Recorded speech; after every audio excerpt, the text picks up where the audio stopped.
Welcome, Coach.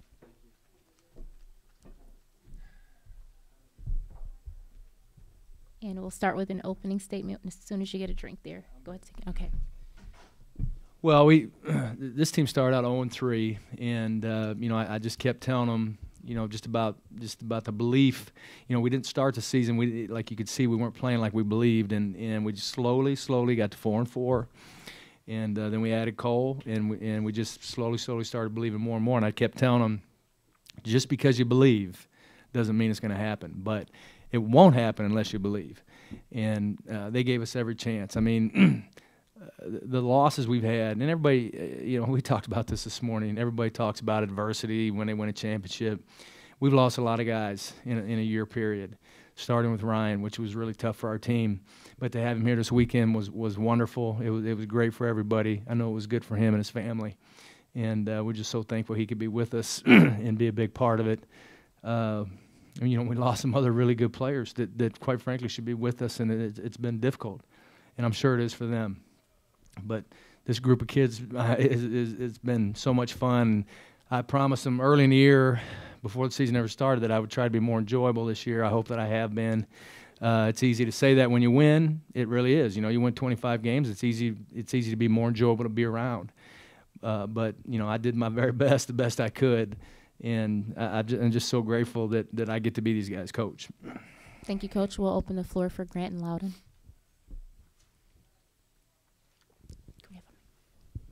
Grant, having a coach who has been to the NCAA tournament, how much does that give you confidence going into the NCAA tournament? It's huge. I've never been. Most of the guys on the team never been. I think the only one is Cole Gentry, and he was a red shirt. He was a part of it. So coach knows what it takes to get there, and he knows what it takes once you're there. So we just follow his lead. Loudon, can you just talk a little bit about one player in particular? You kind of had the ball out on the perimeter, maybe went behind your back, a little spin, and you found your way all the way to the hoop. Is that kind of a highlight play that you'll remember from this tournament? No, I don't think so. Coach will probably say I stumbled into it and just stopped dribbling the ball on the perimeter. But it was, I think it was an energy play. It was good to get the team going as much as I could tonight and help out in any way I could. So it was a good play for us. Was there any frustration personally setting in with you? I mean, I think there was only 14 minutes left in the game before you got your first bucket, and then you just took off after that. At first, yeah, sort of. It wasn't really defensive. It was more of a self-frustration with not finishing and such. But like I said before, I mean, we had so many other guys going. I just had to contribute tonight and, take a little bit off this guy's shoulders and Mark Hughes' shoulders and Cole Gentry's and Jalen's, Everett's, everyone down the line. And every little thing I could do could help. Grant, I know you're a team-first guy, and you probably would have been happy with no points and 8 turnovers tonight if you won the game. But to have the game you had tonight, to do this as a senior, to make the tournament, to be the most outstanding player in the tournament, what does it mean to you right now? I've been asked that quite a bit ever since we were out in the court, and I told everyone that I think Lou deserved most outstanding player. He outplayed me the first 2 games. I just, I had a great championship game, and that was it. But I think Lou deserved it. And then, I told Lou I just wanted to empty my tank. We're roommates, actually, for this trip. And I just told him I wanted to empty my tank for the night, just leave it all on the floor and just have no regrets. And he did the same. So it's a really good feeling. How old were you when you remember your first NCAA tournament, and do you remember what your first memory is of the tournament? First memory I actually have, my dad always plays old highlights, and it was, I don't know what year it was, but it was Bryce Drew's 3 to make Valpo win their first tournament game, and him and his dad hugged, and it was really emotional. And then I watched the One Shining Moment about every year. So it's always been, as a little kid, it's always been there since I was 5 or 6, and it's really great to be a part of it now. Grant, how was it that you guys, Coach says believe, but I mean that's a word, that you can lose, Ryan and Mitchell and all Stark-Lees, one guy after another, and yet here you are. Yeah, it's really easy to say you believe, but this whole team is a bunch of workhorses. You say you believe, but then you got to go put in work. Every guy gets in the gym on their own. You see Big Lou, his free throw percentage has skyrocketed because he's in the gym working on it. Cole Gentry's a gym rat, and even our guys that don't play, Trey Stacy, Alan Vest, I mean, they're always in there doing something. So you can say you believe, but you have to back it with something, and the guys on this team do. Yeah, Coach mentioned it, but what did it mean for you guys to have Ryan Custer there right near your sideline watching you and I'm sure encouraging you throughout the tournament? I mean, it's huge on all levels. I was talking to some people before. I mean, he's the whole morale of this team. He gives us all confidence. I know for myself, I was feeling sorry for myself for not making layups a few games ago, and I just thought about Ryan and looked down the bench to him, and you know, he has the toughest job every day to come out with energy for us and put belief in us that we can do it. So the most we can do is believe in each other and take that and be able to put it on the court. Final question, please. I know it was a big win, 17 points, but it seemed like there was a point there in the second half. I can't remember which came first, but Everett made a really strong drive, and then Jalen missed the three and the dunk. Is that when you guys really started kind of feeling it? Yeah, no, we definitely got more energy in the second half. Cleveland State's a good team. I mean, they beat Northern Kentucky, you know, so they're capable of coming back at any point. We were 1-on-1 with them going into this point. So I think once we got that energy going, we were more comfortable, but we never thought the game was over until it actually was over. Thank you, Grant. Thank you, Lou. I was about to say, I just don't want to know you're born. 96. Probably 01 when I saw it. That makes me feel old.